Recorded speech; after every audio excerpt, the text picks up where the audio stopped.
สนดงรื่นสายลมผ่านล่อง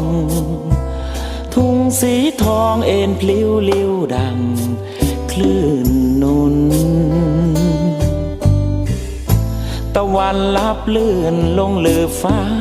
สกุณาร่อนลาคืนรังอุ่น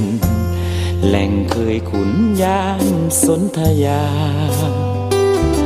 แดดสุดท้ายส่องต้องปลาย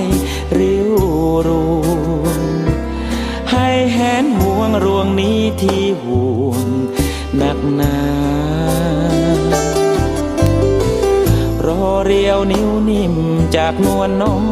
แต่รวงสีทองกลางท้องนา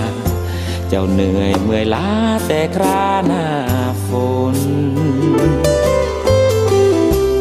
จากนาร้างกลายเป็นทุ่งสูง